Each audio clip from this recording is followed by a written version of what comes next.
یہ قرآن وہ رستہ دکھاتا ہے جو سب سے سیدھا ہے، اور مومنوں کو جو نیک عمل کرتے ہیں بشارت دیتا ہے کہ ان کے لیے اجر عظیم ہے، اور یہ بھی بتاتا ہے کہ جو آخرت پر ایمان نہیں رکھتے ان کے لیے ہم نے دکھ دینے والا عذاب تیار کر رکھا ہے۔ اور انسان جس طرح جلدی سے بھلائی مانگتا ہے اسی طرح برائی مانگتا ہے، اور انسان بڑا جلد باز ہے۔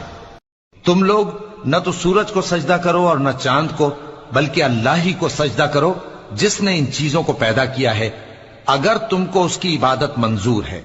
بے شک اللہ ہی دانے اور گٹھلی کو پھاڑ کر ان سے درخت وغیرہ اگاتا ہے، وہی جاندار کو بے جان سے نکالتا ہے اور وہی بے جان کا جاندار سے نکالنے والا ہے۔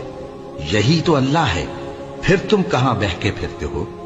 وہی رات کے اندھیرے سے صبح کی روشنی پھاڑ نکالتا ہے، اور اسی نے رات کو موجب آرام ٹھہرایا اور سورج اور چاند کو حساب کا ذریعہ بنا دیا۔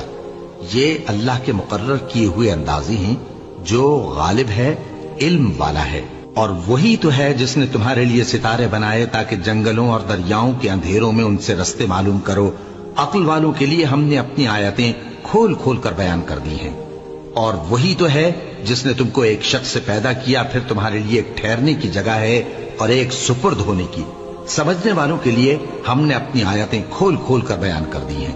اور وہی تو ہے جو آسمان سے مے برساتا ہے، پھر ہم ہی جو مے برساتے ہیں اس سے ہر طرح کی نباتات اگاتے ہیں، پھر اس میں سے سبز پودے نکالتے ہیں، اور ان پودوں سے ایک دوسرے کے ساتھ جڑے ہوئے دانے نکالتے ہیں، اور کھجور کے گاھے میں سے لٹکتے ہوئے گچھے، اور انگوروں کے باغ اور زیتون اور انار جو ایک دوسرے سے ملتے جلتے بھی ہیں اور نہیں بھی ملتے۔